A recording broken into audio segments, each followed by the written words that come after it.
안녕하세요. 안녕하세요. 자, 조리원리 및 실습을 12주 동안 같이 하게 된 이경연입니다.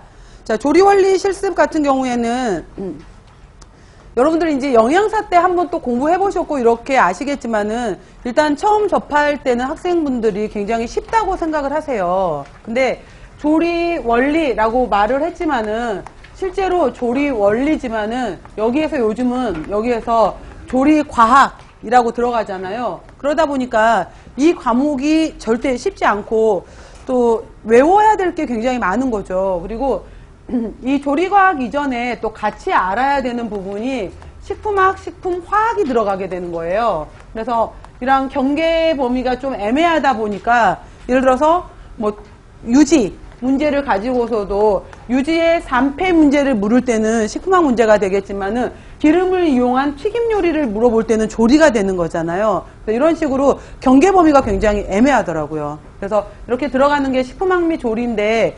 2016년도, 그러니까 작년 이제 그 전에 물었을 때는 또 이쪽 파트에서 문제가 꽤 많이 나왔던 거죠. 근데 작년 같은 경우에 잠깐 문제 정리, 경향 정리를 조금만 하고 가게 되면은 작년 2017년도 이제 2교시 전공 A 같은 경우에는 그때 물어봤던 것 중에 하나가 8점짜리 8번 문제로 해서 2점짜리 문제가 나왔던 것이 참기름, 들기름 문제가 나왔었어요. 그래서 야, 이건 진짜 거저준 문제였다라고 생각을 했거든요. 생각을 했던 거죠. 그래서 이제 물어봤던 것 중에 하나가 참기름 속에 들어있는 천연 항산화제 물어봤던 거 쓰는 거 하나, 그 다음에 들기름이 많이 가지고 있는 불포화 지방산의 이름 쓰는 문제였던 거죠. 그러면은 참기름 속에 들어있는, 그래서 이제 참기름은 천연 항산화제인 이것과 토코페롤을 갖고 있기 때문에 참기름은 굳이 냉장 보관을 하지 않아도 된다. 실온에 놔둬도 되지만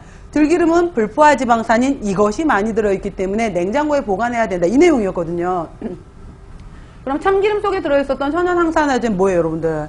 쇠사물이잖아요. 쇠사물이 들어있다라고 들어가게 되는 거였었고, 들기름에 들어있는 불포화 지방산의 이름은 뭐예요? 리놀? 뭐예요? 레산이에요, 렌산이에요? 레산인 거죠. 근데 이걸 써야 되는데 의외로 이거를 써갖고 틀린 학생들이 많았었어요.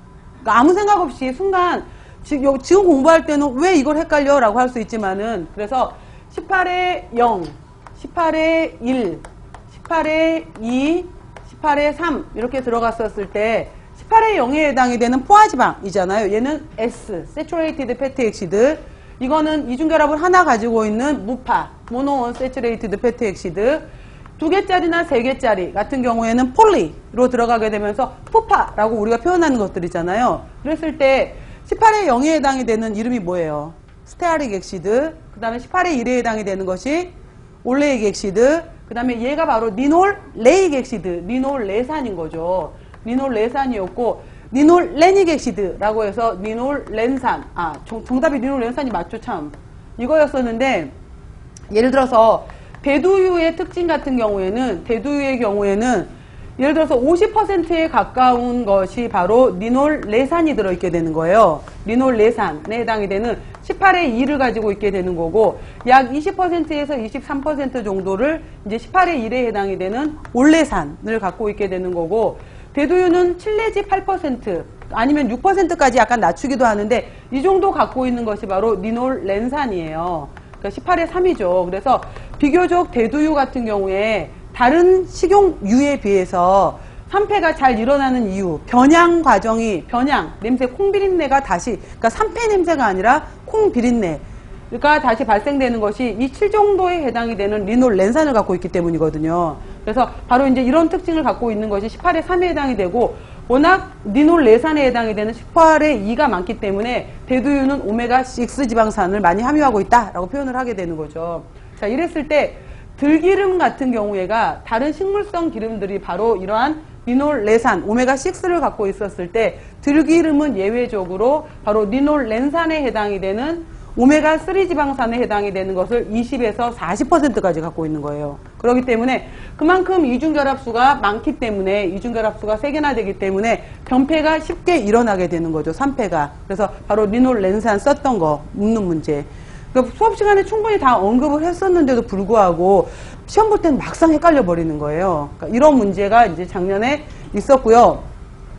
그 다음 3고시 전공 B로 들어가면서 4번 문제에 4점짜리 문제가 나왔었어요. 4점짜리 문제가 나왔던 것이 이제 달걀찜 문제가 나온 거죠. 그래서 달걀찜 문제가 나오면서 여기에서 물었던 것이 바로 이제 달걀, 계란물하고 계란하고 물하고 그 다음에 소금하고 우유, 그 다음에 설탕 이렇게 들어간 것을 이제 첨가물로 놓고 나서 예를 들어서 A, B, C, D 네 가지가 있었을 때 달걀은 똑같이 전부 다 30, 30, 30, 30으로 다 똑같아요. 그랬을 때 예를 들어서 A에 해당이 되는 것이 물은 70 들어가는 거 하나, 그 다음에 B에 들어가는 것은 물 70에 소금이 1g 들어가는 거 하나, 하나는 또 70에 우유가 물이 70 들어가면서 여기 자리에 대신해서 설탕이 뭐 예를 들어서 1g 들어가는 거 하나, 하나는 달걀은 똑같이 들어가고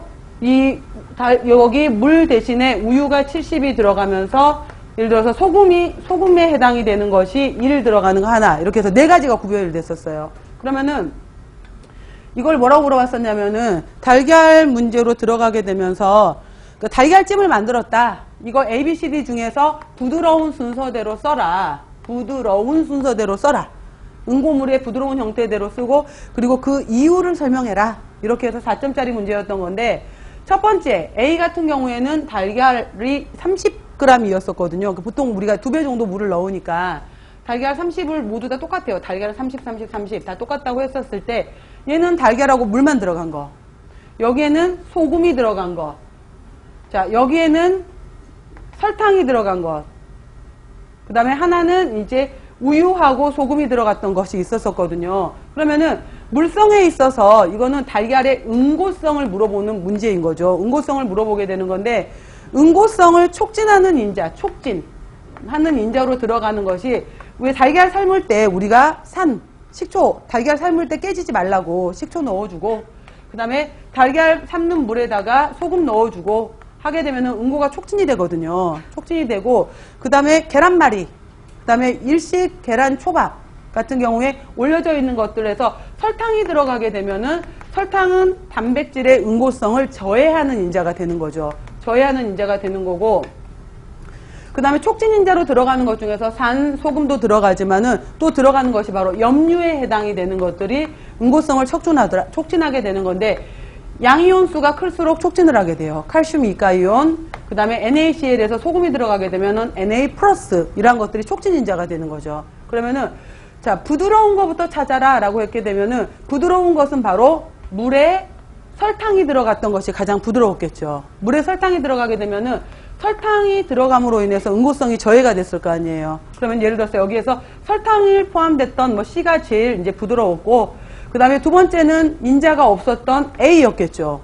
A에 해당이 되는 것이 들어갈 수 있게 되는 거고요. 세 번째는 소금에서 Na 플러스가 응고를 도왔겠죠. 그러면 여기에 들어갔던 것이 B가 되는 거고 자 마지막 가장 단단하면서 응고가 잘 됐던 것은 우유 속에 들어가 있던 칼슘과 NA가 같이 들어갔던 거. 그래서 여기에 해당이 되는 것이 D였죠. 그러면은 이걸 이유를 쓰라고 그랬잖아요. 이유를. 그럼 지금 말한 것처럼 이렇게 이제 풀어서 써야죠. 그래서 산과 소금과 염류는 응고성을 촉진하는 거고 그 다음에 설탕은 단백질의 응고를 저해한다. 따라서 설탕이 들어갔던 것이 가장 부드러웠고 그 다음에 마지막에 해당이 됐던 것은 우유 속의 칼슘 이가이온과 또 첨가한 소금의 Na 플러스가 가장 단단하게 응고를 만들었다. 이런 식으로 해서 이제 풀었었던 문제, 달걀의 응고성 문제가 나왔었고요. 그 다음에 이 문제는 조금 더 헷갈렸을 것 같아. 그래서 예를 들어서 지금 저도 헷갈리는 게 만약에 여러분들 이 문제를 여러분 식품학에서도 배우잖아. 아까 참기름의 세사몰이다. 들기름 속에 리놀 렌산이 비교적으로 많이 들어있다. 이거를 식품학 문제로 볼 것인지 조리 문제로 볼 것인지. 그 다음에 이 문제 같은 경우에도 지금 응고성하고 관련되지만 달걀로 물었기 때문에 이건 비교적 조리 쪽에 가까웠던 문제죠. 그 다음에 또 이거 말고 또 물었던 문제가 6번 문제로 해서 5점짜리 문제가 나왔었어요. 6번 문제로 해서 5점짜리 문제가 나왔던 것이 녹차의 쓴맛에 대한 성분명 쓰는 거. 그죠? 그 다음에 홍차에 있어서 색소명 썼던 이유도 있었고요. 여기에서 그 다음에 이 색소 반응 명칭을 그 홍차가 젓갈색으로 나타났었던 색소 반응 명칭은 무엇이냐라고 물었던 문제. 그 다음에 색소 반응이 왜 일어났느냐라고 물었던 문제. 그 다음에 녹차는 왜 젓갈색이 일어나지 않았는지를 녹차의 제조 과정과 더불어서 설명해라 라는 문제가 있었어요. 그래서 이 문제가 있었는데 예를 들어서 지금 우리 교재 순서 한번 봐보세요, 여러분들. 순서를 보시게 되면은 예를 들어서 1번 차례 부분에 보세요. 차례 챕터 1, 2, 3, 4, 5가 있는데 챕터 1에서 조리 원리의 개요 나와 있고요. 챕터 2에서 곡류, 서류, 두류가 있고요. 챕터 3에서 육류, 어패류, 난류, 우유, 유제품에서 단백질류 주로. 챕터 4에서 과일류, 채소류, 해조류, 버섯류. 그 다음에 챕터 5에서 당류, 유지류, 조미료, 향신료가 있게 되고요. 그냥 영양사 시험 문제였으면 음료가 있어요. 차와 음료가 들어가는데 영양교사에서는 이 챕터 부분을 딱히 얘기를 안 했었거든요. 그래서 이 부분은 제가 이제 문제풀이 시간에 이 부분에 문제가 있어요. 조리 원리 쪽에서 이 파트 관련된 녹차, 홍차, 갈변 문제가 있었거든요. 그래서 제가 문제풀이 시간에 이걸 설명했던 적이 있었어요. 그리고 그게 아니었다면 식품학 시간에 여러분들이 색소 부분 있잖아요. 식품학에서 공부를 하셔야 되는 거죠. 이 문제는 조리에 가까운 문제예요? 식품학에 가까운 문제예요? 식품학 문제인 거죠. 그래서 식품학에 관련된 문제이지만은 좀 더 이제 구체적으로 이러한 제조 과정까지 물었으니까. 그래서 예를 들어서 영양사 시험 문제에서는 제가 그때 이제 그 묻는 문제 중에 식품학과 조리 원리가 같이 통합됐다 그랬잖아요. 한 가지 문제로 들어가게 되는데 여기에다가 이 사람들이 가공 문제도 같이 집어넣겠다 그랬었어요. 가공. 그래서 가공 및 저장 문제까지 같이 들어가게 되는데 예를 들어서 찻잎을 가지고서 만드는 것은 가공이라고 볼 수 있는 거죠. 우유를 가지고서 치즈나 버터가 되는 것도 가공인 거잖아요. 콩을 가지고서 두부를 만드는 것도 가공인 거잖아요. 그러니까 이런 식으로 이제 가공으로 들어갈 수도 있게 되는 건데 일단은 녹차의 쓴맛이 무엇이냐? 그렇게 되면 일반적인 것으로 우리가 말하는 것이 이제 카테킨이다 라고 얘기를 해야 되는 거죠. 여러 가지 항산화 성분이라든지 기능성을 가진 물질로. 그 다음에 자, 이걸 제가 수업 시간에 뭐라고 얘기를 했었냐면은 녹차 잎 같은 경우에 녹차에서부터 이거를 반발효시킨 것을 우리가 우롱차라고 하게 되는 거고 반발효라고 표현을 했어요. 그 다음에 완전 발효가 일어난 것이 홍차가 되는 거고 홍차를 더 후발효시킨 것이 보이차다 이렇게 설명을 해요. 그래서 바로 녹차에 해당이 되는 것들은 우리가 바로 클로로필에 해당이 되는 녹색 색소인 거죠. 그래서 이 클로로필 색소를 그대로 유지 그대로 이 색깔을 보존해 주는 것이 바로 녹차에 해당이 되는 거고 마지막 문제 녹차는 어떤 제조 과정을 통해서 바로 이거를 가지고 있느냐라고 했잖아요. 바로 색소 파괴를 일으키는 것이 바로 이거 산화적 갈변이라고 써야 되거든요. 산화적 갈변인데 바로 효소에 의한 산화적 갈변인 거죠. 그러니까 효소 산화에 의한 산화적 갈변에 해당이 되는 건데 이거를 바로 폴리페놀 옥시다제의 작용을 저해시킨 거죠. 폴리페놀 옥시다제의 작용을 저해한 것이다. 어떠한 원리를 이용해서. 그러니까 우리나라나 중국의 방식은 가마솥 내서 덕금 과정이에요. 덕금. 그래서 덕금을 이용한다든지 일본 같은 경우에는 말차거든요. 말차라서 가루 분말을 만들어 버리잖아요. 거기는 증기를 이용해서 바로 폴리페놀 옥시다제를 파괴하는 방법인 거예요. 그러니까 효소를 파괴하는 방법을 고온으로 해서 효소를 파괴시켜 버리는 방법이기 때문에 바로 이 과정을 통해서 클로로필을 그대로 보유시킨 것이 바로 녹차의 제조 원리예요. 이거를 가만히 놔두거나 한번 녹차잎을 밀어주는 과정에서 클로로필을 일부러 파괴를 시켜요. 산소하고 만나게 하게 되면은 반발효가 일어난 것이 우롱차, 황차, 청차 들어보셨을 거예요. 그런 차 이름이 되는 거고요. 홍차는 이거를 이제 더 과정을 시키게 되면은 예를 들어서 뭐 인도라든지 말레이시아, 인도네시아, 그 다음에 영국 이런 데 홍차로 굉장히 유명하잖아요. 이 홍차 같은 경우에는 바로 이제 테아플라빈 성분에 해당이 되는 것이 바로 붉은 색깔에 해당이 되는 이거 아까 색소 명칭을 써라 라고 했죠. 그러면은 테아플라빈으로 인해서 젓갈색을 띠는 거다 라는 것을 쓰셔야 되는 거였고 이거가 반응이 일어났던 것은 바로 효소에 의한 산화적 갈변 반응이었다 라는 내용을 쓰셔야 됐던 거였었고 왜 이러한 색소 반응이 일어났느냐라고 했고 일종의 발효에 의한 산화적 효소에 의한 갈변으로 보는 거죠. 뭐 이런 식으로 내용을 좀 더 구체적으로 풀어 쓰셔야 되는 거였었고요.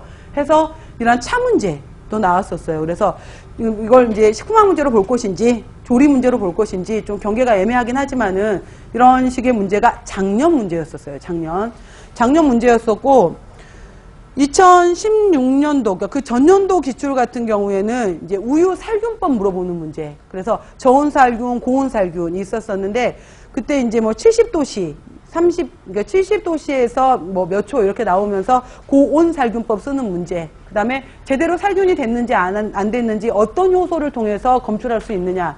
알카린 포스파타제라는 효소 명칭 쓰는 거. 알카린 포스파타제. 그 다음 문제가 오이지 오이피클을 담을 때 염화칼슘을 넣었더니 더 아삭아삭한 오이피클이 되더라. 그 원리. 그래서 칼슘 쓰고 팩틴 쓰는 문제. 칼슘 팩틴 쓰는 문제도 있었고요. 그 다음에 3교시에 문제로 들어가게 되면은 재래식 간장 문제가 나왔었어요. 간장. 그래서 간장을 만드는 과정에서 그러니까 어디서 제가 지금 왜 이런 얘기를 하는 거냐면은 시험 문제가 문항수는 얼마가 안 되지만 어디서 나올 줄 모른다는 거죠. 그래서 바로 이제 재래식에 해당이 되는 된장 간장 문제에서 이 과정이었었는데 이거는 하나의 메주를 띄워서 이 메주에다가 메주 더하기 소금물, 염수를 넣어서 6개월, 1년 발효를 시키게 돼요. 그렇게 되면은 여기에서 가르기라는 과정을 거쳐서 고체 부분에 해당이 되는 것이 된장이 되는 거고 액체 부분에 해당이 되는 것이 간장이 되는 거예요. 근데 재래식 방법은 하나의 메주에서 동시에 된장, 간장을 만드는 거고 계량식 방법은 애초에 된장 따로, 애초에 간장 따로를 만드는 거예요. 이건 이제 계량식 방법에 해당이 되는 건데 재래식 방법을 물어보면서 된장에서 발생되는 이제 과정, 그러니까 발효에 의해서 어떠한 맛성분들이 만들어지는 문제, 그 다음에 간장을 왜 다림질을 하느냐 한번 끓여주거든요. 끓여주게 되는 것이 바로 미숙한 효소 작용을 더 이상 억제시키게 되면서 저장성을 향상시킨다. 뭐 이런 내용이 들어가게끔 썼던 된장간장 문제가 나오기도 했었어요. 그러니까 이제 작년 말고 그 전년도 문제에서는 이런 문제도 있었고요. 또 2015년 기출로에서 나왔던 것은 뭐 양배추, 밀가루, 우유에 들어있는 공통적인 가열취 성분에 해당이 되는 냄새, 가열취에 해당이 되는 것들. 그래서 바로 황성분을 갖고 있었던 이 황에 대한 문제, 그래서 황화수소 이런 거 쓰는 문제도 있었고요. 그 다음에 좀 어렵게 나왔던 문제가 2015년 기출에서는 이 조리 쪽 문제가 10점짜리 문제가 나왔었어요. 조리가 이제 10점 문제로 나왔었는데 그때 나왔던 문제가 식단이 있었던 문제 기억나실 거예요. 아무튼 그래서 뭐 어느 학교에 걸려 있었던 식단표다라고 하게 되면서 그 식단표에서 보리밥 얘기도 있었고 뭐 청포묵 얘기도 있었고 그 다음에 뭐 또 나왔던 것 중에 하나가 뭐 미숫가루 얘기도 있었고 그 다음에 그러니까 청포묵의 탕평채 얘기가 있었고요. 그 다음에 식혜 얘기가 나와 있으면서 뭐 여러 가지 이제 섞여 있었던 거예요. 그러면서 첫 번째로 물었던 문제 중에 다음 식단을 보고서 그 전분의 조리 과정에 해당이 되는 것들을 매칭시켜서 말해봐라. 이런 것들. 그러면은 보리밥이 되는 과정은 호화 과정. 그죠? 그 다음에 청포묵의 탕평채를 만드는 그 탕평채 속에 청포묵이었던 거죠. 탕평채에 청포묵이 만들어지는 과정은 겔화 과정. 그 다음에 미숫가루가 됐던 것은 그죠. 호정화 과정. 그 다음에 식혜가 만들어졌던 과정은 당화 과정. 근데 이것까지는 인정을 해. 근데 그러면서 이제 두 번째 문제로 물었던 문제가 또 뭐였었냐면은 전분성 물질에 해당이 되는 공유 물질이 왜 인류의 주식이 되었는가. 이거를 쓰라는 문제가 있었죠. 주식이 될 수 있었던 문제. 그러니까 이 문제는 굉장히 이제 당혹스러운 부분이었던 거죠. 그래서 바로 공유가 왜 주식이 되었느냐라는 문제가 나온 거였었는데 뭐 이걸 세 가지를 쓰라 그랬거든요. 세 가지 이상을 설명해라. 뭐 이런 문제가 있었어요. 그러면 뭐 이건 안 쓰셔도 돼요. 여러분 나중에 다 할 거니까. 그럼 그때 이제 나왔던 내용 중에 하나가 공유는 재배가 가능하더라. 재배가 가능하고 그러니까 한꺼번에 많이 재배할 수 있잖아요. 그러니까 우리가 이제 신석기 시대로 넘어가면서부터 농경생활로 들어가게 되는 거죠. 재배가 가능하다. 그 다음에 말리면은 수분량이 줄어들고 단백질이 적기 때문에 부패가 안 되잖아. 그러니까 오랫동안 저장할 수 있더라. 그 다음에 소화작용이 쉽더라. 뭐 이런 식으로 해서 여러 가지. 그 다음에 수송이 간편하고 저장할 수도 있더라. 뭐 이런 식으로 해서 그 내용을 쓰는 이 전부 갑자기 느닷없이 공유 문제가 나왔었고요. 그 다음에 또 10점짜리 문제 속에 같이 들어갔던 것 중에 하나가 식혜 만드는 제조 과정을 따로 만들어준 거죠. 식혜 만드는 제조 과정을 따로 만들어주면서 마지막에 밥알은 떠서 냉수에 건져 놓는다. 그 다음에 식혜물에 해당이 되는 것은 다시 한번 끓여준다 라는 내용을 왜 그러는지를 관능적인 기준으로 해서 설명해라 라고 들어갔었어요. 관능적인 기준을 가지고서 설명을 해라. 그러면은 우리가 관능이라고 말하는 것은 눈으로, 그 다음에 냄새, 그러니까 우리가 후각, 청각, 시각, 미각, 촉각을 다 얘기하는 거잖아요. 그랬을 때 밥알을 건져서 찬물에 해주는 것은 더 이상의 밥알이 가수분해되는 것을 방지해서 밥알이 흐늘흐늘해지지 않도록, 그러니까 밥알을 그대로 형태를 유지하기 위해서 밥알을 씻어주었던 거죠. 찬물에 헹궈줬던 거였었고, 식혜물을 다시 한번 끓여줬던 이유는 이 효소작용을 억제를 시켜야지 더 이상 시큼한 맛이 나지 않는다. 이런 내용이 들어가는 맛에 대한 내용, 촉감에 대한 내용이 들어갈 수 있게끔 하는 문제예요. 그래서 이렇게 또 10점짜리 문제가 구성이 되기도 해요. 그래서 전에 나중에 이제 문제 풀이 때 자세히 나오겠지만은 이 조리 문제 같은 경우에도 지금 말한 식품학, 조리 이렇게도 나오고요. 그 다음에 단체급식 문제로 해서 발주 문제와 더불어서 위생 문제로 해서 같이 물어보는 문제도 나오기도 했었어요. 예를 들어서 뭐 고등어 조림 레시피를 만들어 놓고 나서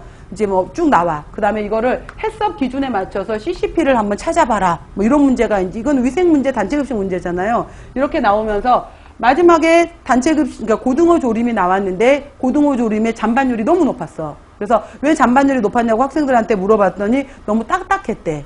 비린맛이 나고 딱딱했다라고 했어. 그러면 그거를 줄이기 위한 방법은 무엇인지 써라. 이런 것들이 이제 나오게 되면은 단체급식의 위생의 조리에 같이 섞어버리는 거잖아요. 그러니까 이런 것들도 같이 나오는 문제. 그래서 이제 이러한 내용인데, 그래서 제가 그랬잖아요. 저는 조리 파트를 강의를 하게 되는 거고, 여러분들은 이제 12주 강의를 듣고 나시게 되면은 그 전체적인 것들을 다 조합할 수 있는 이제 지식을 갖추셔야 되는 거예요. 자, 이러한 내용들이 전반적으로 조리 부분의 내용이다라고 보시게 되면 되고, 조리는 조리 원리에서 조리 과학에 가깝다라고 생각하시면 됩니다. 자, 이러한 내용들로 해서 강의를 하게 될 것 같아요. 자, 볼게요. 그래서 다시 한번 앞에 키워드만 잠깐 볼게요. 차례 파트에서 보시면은, 자, 오늘 조리 원리의 개요, 이거는 전반적인 조리 과정의 용어들이에요. 용어들이 이렇다라는 걸 설명을 드릴 거고요. 이제 다음 주부터 이제 그 다음 시간부터 들어가게 되면은 공유. 그러면은 여러분 머릿속에 그냥 쓰지 말고 생각해 보세요. 공유 그럼 뭐가 떠올라요? 쌀, 보리, 밀가루 뭐 이런 거 떠오르죠. 그러니까 쌀, 보리, 밀가루. 그럼 쌀이 나오면은 밥도 짓고, 그다음 우리는 이제 조립의 포인트를 맞추기 때문에 밥하는 거, 죽 끓이는 거, 떡하는 거 이 얘기가 나오게 돼요. 밥, 죽, 떡 얘기가 나오게 되고요. 그다음에 서류로 들어가게 되면은 감자, 고구마 이야기가 나오겠죠. 감자, 고구마 얘기가 나올 거고, 두류로 들어가게 되면 누구 얘기가 나올까요? 주로 두부 이야기가 많이 나오게 돼요. 그래서 두부 글리시닌의 응고성, 두부를 이용한, 아까 근데 두부 문제에서 두류 파트에서 재작년에 나왔던 문제 뭐였어요? 된장간장 문제가 나왔던 거였잖아요. 된장간장 얘기도 수업 시간에 다 합니다. 된장간장 얘기도 나오게 되고요. 그 다음 챕터 3으로 가게 되면 여기가 이제 범위가 좀 넓죠. 그래서 육류, 어패류, 난류 이렇게 나와 있는데, 육류에서는 워낙 중요하게 물어보는 것이 이제 뭐 소, 돼지 뭐 이렇게 묻잖아요. 가금류는 닭 이렇게 따로 분류를 하기도 하지만은, 그럼 여기에서는 우리가 도살을 해서 육류, 고기로 섭취하겠다라고 나오게 되는 거기 때문에 일단 죽여야 될 거 아니야. 그렇죠.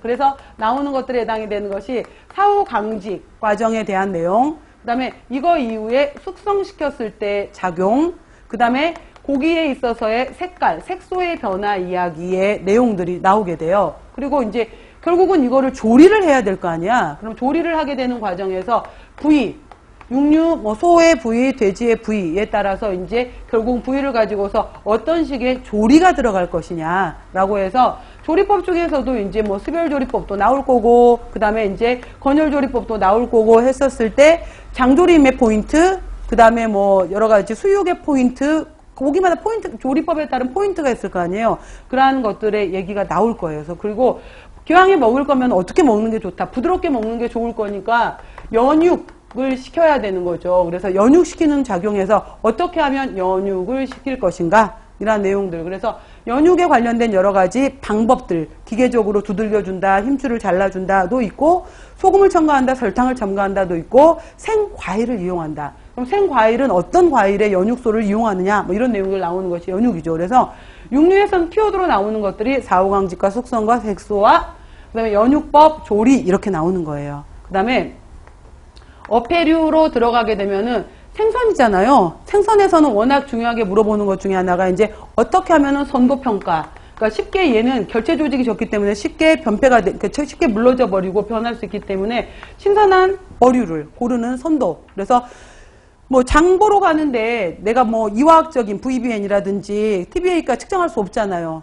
총균수, 대장균수 측정 못 하잖아. 그러니까 관능적인 평가 방법으로 어떻게 신선한 것을 선도를 골라낼 것이냐.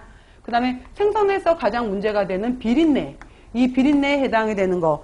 해수어의 비린내, 트리메틸라민 어떻게 잡을래? 담수어의 비린내, 피페리딘 어떻게 잡을래? 라고 해서 비린내에 관련된 내용들이 나오는 것이 이제 어패류 쪽의 포인트고, 이쪽에서 가공으로 가끔 물어보는 것이 이제 바로 어묵에 대한 내용이 나오게 되는 거죠. 어묵 파트로 해서 나오게 되고요. 그 다음 보시면은 난류, 달걀이잖아요. 달걀 같은 경우에도 아까 지금 달걀찜 문제가 있었지만은 달걀 파트도 잘 나오는 것 중에 하나가 난황이 있고 난백이 있다라고 하게 되면은 지금 이거는 난백이든 난황이든 달걀, 단백과 백에 해당이 되는 완전 식품으로 보잖아요. 보기 때문에 첫 번째 달걀에서의 키워드는 달걀의 응고성이에요. 그 다음에 난백, 요즘에 그거 쿠키 뭐 이런 데서 머랭 쿠키 많이 나오잖아요. 머랭 쿠키로 해서 나오는 바로 이거의 기포성에 대한 문제. 그 다음에 난황 이용해서 마요네즈 만들잖아요. 그러니까 이걸 이용한 유화성의 문제. 그 다음에 제대로 저어주지 않으면은 난황과 제대로 여기 너무 오랜 동안 가열하게 되면은 난황과 난백 사이에 황화 제1철을 만들게 되면서 녹변 일으키는 거. 그래서 달걀의 키워드는 이거예요. 그래서 각각의 이러한 요리를 이용해서 달걀찜을 만들었다. 머랭 쿠키를 만들었다. 마요네즈를 만들었다. 녹변을 어떻게 방지할래? 이런 식으로 묻는 것들이 달걀의 키워드예요. 그 다음 보시면은 우유민 유제품 나와 있는데, 우유민 유제품 같은 경우에도 이제 많이 물어봤던 문제 중에 하나가 우유 유제품 하게 되면은 우유 100을 기준으로 봤었을 때 87%가 물이거든요. 87이 물에 해당이 되는 거. 그래서 아까 달걀찜 할 때 물 대신 우유를 넣었다라고 들어가는 것이 그만큼 수분을 많이 함유하고 있기 때문에 그런 거죠. 그리고 실제로 여기에서 약 3% 정도가 단백질인 거예요. 단백질에 해당이 되는 거고 3 내지 4%에 해당이 되는 것이 바로 우유 지방에 해당이 되는 거. 그 다음에 나머지 5% 정도에 해당이 되는 것이 바로 락토즈에 해당이 되는 유당에 해당이 되는 거죠. 근데 중요한 것은 바로 이 3%에 해당이 되는 이 단백질을 가지고서 어떻게 활용을 하느냐 이건데, 이 3% 단백질을 바로 우리가 카제인 단백질과 유청 단백질로 구별을 하게 되는 거예요. 그랬을 때 카제인 단백질의 특징, 유청 단백질의 특징. 유청 단백질은 락트알부민, 락토글로불린에 해당이 되는 거고, 이것들이 각각 어떻게 응고가 되느냐라는 이게 이제 시험의 키워드가 되는 거죠. 그래서 카제인 같은 경우에는 예를 들어서 이걸 이용한 게 치즈잖아요. 치즈. 얘는 열에는 응고하지 않아. 유청 단백질은 열에는 응고를 해. 뭐 이러한 것들. 그 다음에 얘는 레닌이라는 효소에 의해서 응고가 돼. 그 다음에 얘는 또 여러 가지 효소도 있고 산에 있어서도 응고가 돼. 뭐 코티드 치즈라든지 이런 여러 가지 치즈 만들 때, 그래서 바로 이 유유 유제품 파트에서는 이 파트에서 또 치즈 문제로 해서 응고 문제로 해서 시험 문제 잘 나오게 돼요. 그리고 2017 말고 이제 2016년도, 그러니까 결국 2015년도에 나왔던 문제 중에 하나가 카제인을 이용해서 치즈를 만든다. 근데 이건 이제 식품학 문제였었어요. 식품학 문제로 해서 카제인을 이용해서 치즈를 만들게 되는데, 이거를 등전점이 들어가게끔, 그 다음에 순전화, 네차지라는 말이 들어가게끔 해서 이제 이거를 설명을 해라. 그러면은 예를 들어서 뭐 등전점에 해당이 되는 거면은 각각의 알기가 있고 카르복실기도 있고 뭐 아미노기도 있었을 때 CO2 음이온, 그 다음에 양이온 했었을 때 얘는 플러스 쪽으로 갈 거고 얘는 마이너스 쪽으로 갈 거고, 그래서 플러스 마이너스가 제로가 되는 점을 등전점이라고 한다. 등전점에서는 바로 단백질의 이제 침전성이 제일 커지기 때문에 이때 응고작용이 일어나더라. 그 성질을 이용한 것이 바로 치즈다. 이런 내용으로 해서 쓰는 문제가, 그러니까 식품학 문제 베이스로 해서 이제 치즈 조리까지 물어보는 문제가 있었어요. 이 쓰는 문제. 그러니까 이런 식으로 해서 이쪽은 굉장히 중요하게 물어봐요. 이쪽 파트도 이렇게 나오게 되고요. 그 다음 키워드가 과일, 채소 부분에서는, 과일 파트에서는 특히 굉장히 잘 나왔죠. 잼, 젤리 문제. 그래서 바로 팩틴을 이용한 팩틴에서의 잼 젤리가 만들어지는 특징 물어보는 문제. 철수잼, 영희잼 문제 있어요. 그래서 이 잼 문제로 해서 잘 나왔던 문제였었고요. 그 다음에 채소류 파트 같은 경우에는 색소 문제. 아까도 나왔던 것처럼 클로로필, 카로티노이드, 플라보노이드, 그 다음에 예전에 나왔던 것 중에 하나가 안토시아닌의 색소 변화. 산 중성 알칼리에서의 안토시아닌의 색소 변화를 써라. 그럼 안토시아닌은 보라색이잖아요. 보라색인데 산으로 가면은 붉은색. 알칼리로 가면은 청색이나 녹색 떴던, 그리고 얘네는 왔다 갔다 할 수 있는 가역적 관계, 이런 내용을 써주는 그런 색소 문제를 잘 물어보게 돼요. 그 다음 해조류 같은 경우에는 이제 미역, 다시마 뭐 이런 내용들이 나올 거고요. 버섯류 같은 경우에는 표고버섯이라든지 이런 감칠맛 성분 GMP, 구아니모노포스페이트 이런 내용들이 나올 거고요. 그 다음에 당류 같은 경우에도 설탕, 당류의 결정성 있죠. 과포화가 되면서 결정이 되는 성질을 이용해서 결정형 캔디를 만드느냐, 비결정형 캔디를 만드느냐 한 번 나온 적 있어요. 폰당, 퍼지, 디비너티, 누가 이런 특징을 묻는 문제. 객관식 문제였었을 때 나온 적이 있고요. 그 다음에 유지류 파트 같은 경우에도 워낙 유지류 문제는 식품학 문제로 연결시켜서 잘 물어봐요. 그러니까 식품학적인 내용 3패 문제. 그래서 산화적 3패냐, 가수분해적 3패냐, 이런 3패와 더불어서 튀김 문제로 잘 나왔던 파트고요. 조미료 및 향신료라고 하게 되면은 뭐 소금, 설탕, 식초 쭉 나오잖아요. 근데 이거는 따로 분리가 돼서 나온다기보다는 재료 속에 곳곳에 들어가서 이제 시험 문제화 되는 거죠. 그래서 이런 전반적인 내용들이 들어가는 것이 조리 원리다라고 보시면 돼요. 자, 다음 페이지 볼게요. 여러분들 긴장이 벌써 풀어졌어. 벌써 졸리죠? 자, 정신 차리시고요. 자, 조리 원리의 개요 나와 있어요. 그래서 첫 번째 나와 있는 것이 식품과 조리라고 했어요. 식품과 조리. 그래서 예전에 식위직, 식품위생직 영양사 시험에서는, 영양사가 아니라 식위직 공무원 시험에서는 불량식품 전화번호 찾는 문제도 나왔었어요. 그러면은 여기 없네? 왜 지금 여러분들 왜 그 음료라든지 과자 같은 경우에 보면 판매되는 것들은 뒤에 불량식품 몇 번으로 신고하세요라고 써져 있는데 몇 번이게요? 1399. 찾는 문제도 시험 문제 나왔었어요. 빨리 써놔요. 제가 그냥 말하는 거 아니야. 쓰라고 말씀드리는 거예요. 불량식품, 부정식품, 신고 전화번호도 알아놓으세요. 묻는다니까? 그러니까 이게 이제 식품 공등상으로 영양 표시 제도로 물을 수도 있고, 표시로 물을 수도 있고, 판정에서도 그 뉴트리션 팩트를 읽을 줄 알아야 되잖아요. 그쪽에서 물어볼 수도 있고, 위생에서도 물어볼 수도 있고 하기 때문에 기억해 놓으세요. 1399. 그래서 1399 신고 전화예요. 그 다음 보시면은 자, 식품과 조리라고 했는데 그냥 참고해요. 그냥 지금 하는 내용들은 저렇게 표현하는구나 라고 하는 건데 우리가 식품이라는 거에서 음식이라는 것으로 가게 되면은 식품이라는 것은 식재료의 개념이 좀 많은 거고 음식은 바로 먹을 수 있는 거잖아요. 그러면은 식품에서 음식으로 넘어가는 모든 과정을 우리가 조리라고 표현을 해요. 그러면은 예를 들어서 여러분들 고구마를 생각해 보세요.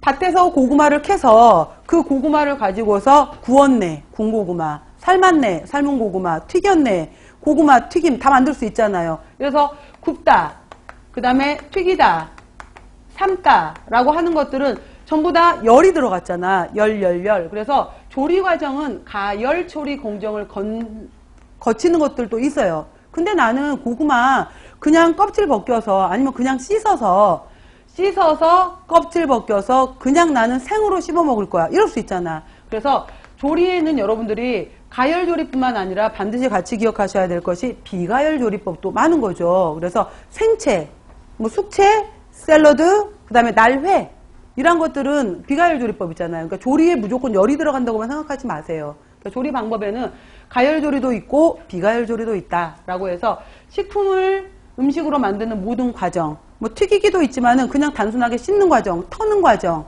그 다음에 이러한 과정들 모두를 다 조리라고 본다라는 거죠. 광범위한 범위로 쿠킹이라고 보는 것은 식품이 음식으로 되게끔 만들어주는 과정이다라고 보는 거예요.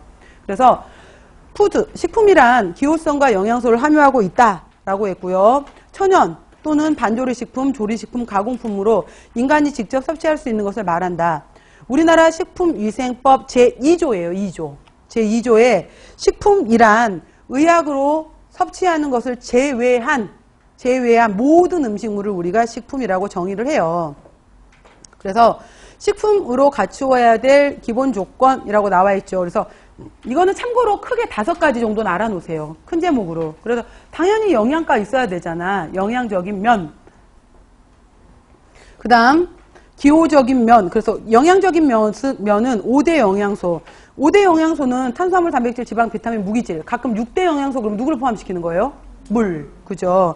배합이 잘 되어 있어서 소화 흡수가 쉽고 영양 목적을 충분히 달성해야 된다라고 했고요. 자, 기호적인 면이라고도 하고 관능적인 면이라고도 하죠. 기호, 관능. 그래서 눈으로, 육안으로, 소리로, 냄새로 봤었을 때 먹고 싶어야 돼. 그러니까 식품의 빛깔, 또 냄새, 맛, 형태 등을 좋게 하는 등의 기호적 가치를 가지고 있기 때문에 식욕을 증진하고 소화액의 분비를 촉진할 수 있어야 된다라는 관능적인 측면에서의 품질, 기호적 측면이라고 얘기를 하고요. 당연히 위생적이어야 되겠죠. 영양, 기호적으로 훌륭한 식품이라도 위생적으로 유해하다면 가치가 없다라고 했고요. 경제, 단가에 맞아야 될 거 아니야. 그죠? 그래서 식품과 조리에 관계되는 원리를 잘 이행함으로써 합리적인 조리를 통해서 바로 통제함으로써 경제적인 면도 충족을 시켜줘야 된다. 이건 다 아시잖아. 영양적, 기호적, 위생적, 경제적. 그 다음 마지막 하나도 잘 알아놓으시라고요. 환경적인 면도. 환경면. 그래서 로컬 푸드, 그 다음에 푸드 마일리지, 슬로우 푸드, 그 다음에 에코 쿠킹, 그 다음에 로하스라는 단어가 있는데 이거는 뭐였냐면은 예를 들어서 로하스부터 얘기를 하게 되면은 라이프 오브 헬스, 그러니까 라이프 오브 헬스, 건강한 삶이다 라는 뜻이잖아요. 그 다음에 A는 end야. 그리고 마지막 나와 있는 S가 sustainability, 제가 영어 써놨잖아요. 이 sustainability라는 뜻 자체가 지속성이라는 뜻이에요. 지속성. 그러니까 이 지속성은 지구를 보존하자 이거예요. 지구를 보호하자 라는 지구의 지속성이에요. 지구라는 환경의 지속성. 의 sustainability. 그래서 로하스라는 것이 건강한 삶과 그 다음에 지구 환경의 지속성인 거죠. sustainability. 그 다음에 자, 로컬 푸드, 푸드 마일리지, 슬로우 푸드 다 똑같은 말이에요. 그러니까 로컬 푸드라는 것은 말 그대로 지방 음식, 지역 음식이라는 뜻이잖아요. 즉 생산지로부터 거리가 멀어지면 멀어질수록 그만큼 방부제, 가공 여러 가지 것들 많이 첨가해야지 이걸 유지시킬 거 아니에요. 그러니까 이러지 말고 생산지로부터 반경 400km 이내에 해당이 되는 음식들을 섭취하자. 그렇게 되면은 이동거리가 짧아지게 되면 굳이 방부제라든지 가공이라든지 하지 않고 신선한 음식을 먹을 수 있다. 그래서 로컬 푸드라는 말이 맨 처음에 나왔던 곳이 미국이었어요. 미국은 영토가 워낙 넓으니까, 땅이 넓으니까. 근데 우리나라는 서울에서 제주도 끝까지 가도 400km가 안 돼. 그러니까 우리는 다 로컬 푸드인 거죠, 전체가. 그러니까 이게 이제 이 개념이었던 거예요, 로컬 푸드. 그래서 이 개념이었던 거고요. 그 다음에 또 하나가 푸드 마일리지라고 나와 있었잖아요. 푸드 마일리지에 해당이 되는 것은 바로 우리 여러분들 왜 CO2 발자국 얘기 들어봤죠? CO2 가스를 줄이자라고 했던 건데 바로 그거예요. 그래서 트럭에 실는 식품의 무게, 그러니까 트럭에 얼마나 실느냐, 이동수단에다가 무게를 싣고 곱하기 얘가 얼마나 거리를 이동하느냐. 그러면은 무게가 많아지고 거리가 길어지게 되면은 결국은 석유 연료를 써야 되잖아요. 석탄 연료를, 석유 이러한 것들을 화학 연료를 쓰게 되면은 식품 무게와 거리가 늘어나면 늘어날수록 그만큼 CO2 발생을 많이 일으키게 된다는 뜻이에요. 그러니까 푸드 마일리지를 줄이자예요. 줄이자. 이거를 이동 거리를 줄이자. 거리를 줄이는 것이 결국은 로컬 푸드잖아. 그 얘기예요. 그 다음에 슬로우 푸드라고 나오게 되면은 보통은 이제 슬로우 푸드의 정의가 무엇이라고 생각하느냐라고 물어보면은 그냥 바로 나오는 말이 패스트푸드의 반대 아니냐라고 묻잖아요. 근데 사실은 이 슬로우 푸드라는 여러분들 왜 슬로우 푸드 그 전 세계 이제 본부가 이탈리아에 있잖아요. 이탈리아에 있고 이탈리아에서 이 슬로우 푸드를 이제 나타내는 그 동물이 달팽이잖아. 달팽이로 나타나는데 우리나라도 그 천년 은행나무 있는데 어디죠, 여러분들? 그 저쪽 양평 있는 데 있잖아요. 공부하시느라고 안 가보셨구나. 거기 그 옛날에 그 은행나무 침대에 있었던 그 영화가 있었었는데 그 가면은 천년 된 은행나무 있는 그 용문사인가? 아닌데? 아무튼 절이 있어요. 그 절 있는 곳에 가다 보면은 그 동네에 슬로우푸드 마을이 있더라고. 슬로우푸드 박물관도 있고. 그래서 이제 사람들한테 체험도 하게 하고 머물게도 하고 음식도 먹게 하고 이러는 건데 말 그대로 그래서 이제 예전에 학회 때 어느 교수님이 완전 화를 내시면서 우리나라 음식을 이제 이탈리아에 가서 슬로우 푸드로 등록하러 가겠다 뭐 이런 얘기가 있었어요. 미쳤구나. 우리나라 장류에 해당이 되는 음식들, 발효에 해당이 되는 음식들, 이 모든 음식들이 결국은 슬로우 푸드인데 우리가 원래 메인 나라인데 우리가 왜 이탈리아를 가야 되느냐? 지네한테 우리를 오게 해라. 막 이제 이걸 주장하시는 교수님이 한 분 계시기도 하고 이랬었는데 이 슬로우 푸드라는 것은 천천히 먹자의 의미가 아니라 이거보다 더 큰 의미가 뭐냐면은 전통 음식을 살리자라는 거예요. 그러니까 우리 지역의 지역 음식, 전통 음식을 보존하자라는 의미가 더 큰 거예요. 그러니까 지역 음식, 전통 음식을 보존하고 그러니까 찌개가 되고 술이 되고 장이 되고 이러려면 시간을 얼마나 오래 기다려야 돼요. 그러니까 결국은 이거를 통해서 그 지역의 전통 음식을 보존하자라는 의미가 더 커요. 얘도 그러니까 결국은 지역 음식, 전통 음식은 로컬 푸드인 거잖아요. 그러니까 같은 의미야. 이런 식으로 해서 그러니까 이러한 것들이 전부 다 로컬 푸드 마일리지, 슬로우 푸드, 그다음에 에코, 메아리 뭐 이런 뜻이잖아요. 그러니까 그린 테이블 다 똑같은 말들이에요. 그래서 환경적인 면에서 천천히 그러니까 지역 음식을 보존하면서 지구도 보존하고 이렇게 나오는 것들이 바로 5가지 환경적인 몇 가지에서 얘기를 하게 돼요. 자, 그 다음 보시면은 조리의 목적이라고 했잖아요. 조리의 목적. 왜 조리를 해? 라고 하게 되면은 첫 번째 큰 제목만 봐보세요. 1번 기호성을 증진한다. 2번 안전성을 향상한다. 3번 영양적 효용성을 증가시킨다. 라고 했고요. 4번 저장성과 수송성을 향상시킨다. 라고 했고 기타 여러 가지 내용들이 있죠. 자, 첫 번째 거부터 기호. 썰고 가열하고 이동안에 그냥 생고구마가 아니라 군고구마, 찐고구마 튀김이 됐었을 때 풍미, 맛이 더 좋아지더라. 그 다음에 딱 뜨거운 것이 더 맛있더라. 그 다음에 부드러워지더라. 라는 변화를 가져올 수 있으며 맛을 증진하고 색깔 배합, 다양한 조리의 기술, 용기의 다양화, 부재료를 사용한 장식 등으로 본래 식품 자체보다 아름답게 만들어서 식욕을 증진하고자 한다. 그죠? 오감을 같이 살려주는 거, 기호성 증진. 그 다음에 두 번째, 안전성. 그래서 세척, 침수.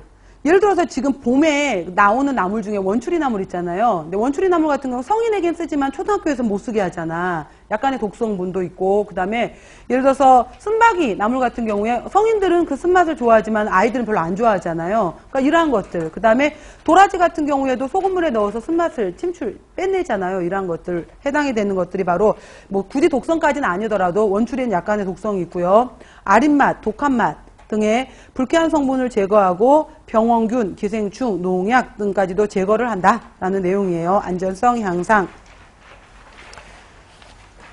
저도 여러분들 저는 영양사를 길게는 안 했어요. 길게는 못하고 짧게 영양사를 했었었는데 짧게 10년, 10개월 이제 하는 동안에 몇 가지 이제 고민되는 사건들이 있죠. 근데 한날 이제 단호박 튀김을 나가는 날이었어요. 그러니까 단호박 튀김 아시잖아요, 여러분들. 그래서 조리원 여사님들한테 단호박 껍질도 벗겨야지, 딱딱하니까 껍질 벗겨야지, 썰어야지, 속 파내야지, 얼마나 일이 많아. 그래서 전처리 된 걸로 사드리겠다. 전처리 된 걸로 들어오겠다 그랬더니 전날만 미리 들어와 있으면 괜찮다. 이러시는 거예요. 미리만 해주면은 저희들이 쉬는 시간에 할 거예요. 또 아주머니들이 이러시는 거죠. 여사님들이.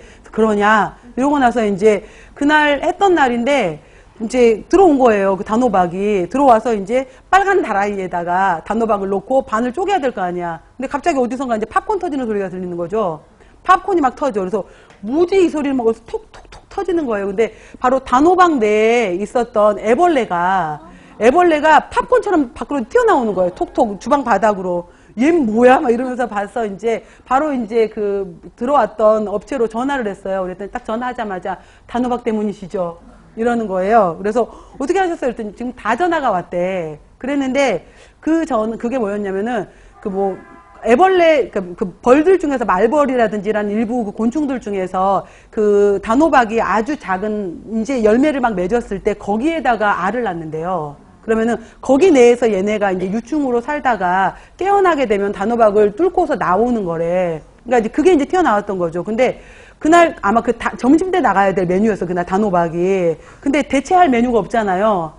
그냥 선생님 이거 어떻게 해요? 튀기세요 그냥. 팔팔 튀기세요. 이렇게 해서 이제 나가야지 어떻게 대체 메뉴 없을 때는. 그리고 이제 저희는 안 먹는 거죠. 그래서 선생님 저 3개 먹어도 돼요. 많이 먹어. 이러면서 이제 내 것까지 네가 먹어라. 막 이러면서 이제 주기도 하는데 단백질이려니 생각하면서 일부러도 먹는데 이러면 안 되는데 그죠? 근데 이제 날이 갈수록 꽤만 늘어났는데 가끔은 찜찜할 때가 있어. 그 다음에 뭐 예를 들어서 또 그 안전성 기호성 같은 경우에 며칠 전에 제가 복집에 가서 복지리를 먹는데 진짜로 이렇게 이제 이렇게 해집다 보니까 머리 부분은 보통 잘 안 먹잖아요. 그래서 어두육미랄세 이러면서 제가 머리 부분을 해집어서 복을 먹는데 거기에 그 낚싯바늘이 이렇게 나온 거예요. 머릿속에 아가미 부분에 이 낚싯바늘이 이렇게 들어있었던 거예요. 그래서 이거 해집어서 제가 이제 보여주면서 이제 저희 남편이 이런 걸 굉장히 싫어하기 때문에 이제 호들갑 떨지 말아라 이거예요, 저한테. 그래서 결혼 전부터 내가 알아봤어. 결혼 전에 둘이서 밥을 먹다가 자꾸 쓰라면 안 되는데 밥을 먹다가 이 사람은 김치찌개를 시키고 저는 순두부를 시켰는데 보통 여자는 왔다 갔다 먹잖아요. 근데 제가 순두부를 먹는데 이 오빠가 어느 순간부터 자꾸 내 거 순두부를 먹어. 이 오빠 왜 이래? 이러면서 제가 이제 김치찌개를 막 먹었어. 그리고 나서 계산하고 나와서 한참 걸어가다가 갑자기 저한테 너 근데 파리 먹어봤냐? 이러는 거예요. 아니 내가 파리를 왜 먹어? 그랬더니 가만히 있더니 너 아까 먹더라? 이러는 거예요. 왜? 그랬더니 김치찌개에 파리가 있어서 안 먹었던 거예요, 이 사람이. 그래서 파리가 빠져 있어서 안 먹었는데 제가 자꾸 퍼먹으니까 분명히 이제 얘는 저걸 보면 난리를 칠 거거든. 그러니까 이제 시끄러우니까 놔뒀던 건데 내가 자꾸 퍼먹은 거죠. 아무튼 그랬던 적이 있었었는데 이제 얘도 조용히 처리하자 이러는 거예요. 그래서 이제 이랬어요. 그래서 내가 웃으면서 분명히 이거 가져가면은 이따가 얘기는 할 건, 그러니까 알았어 이러고 나서 얘기는 할 건데 하면은 주인집 아주머니가 분명히 얘기하기를 어머 운이 참 좋으시네요. 자연산 드셨어요. 이렇게 말할 거다. 네 그랬거든. 그랬는데 이렇게 했던 학생이 있었어요. 제가 아는 학생이 이제 울산 사는 학생이었었는데 알바를 했대. 근데 낮에 구청에서 알바하고 있을 때 고기를 생선찌개를 먹었는데 이게 나오더래요. 주인한테 얘기를 해서 이제 오늘 금액을 안 받겠다. 혹은 뭐 서비스를 더 드리겠다. 이럴 줄 알았대. 그랬는데 자연산 드셨다고 운 좋은 줄 알라고 이랬대. 그래서 얘가 그걸 들고 가고 구청에 가서 그대로 신고해갖고 한 달간 영업정지를 시켜버렸대요.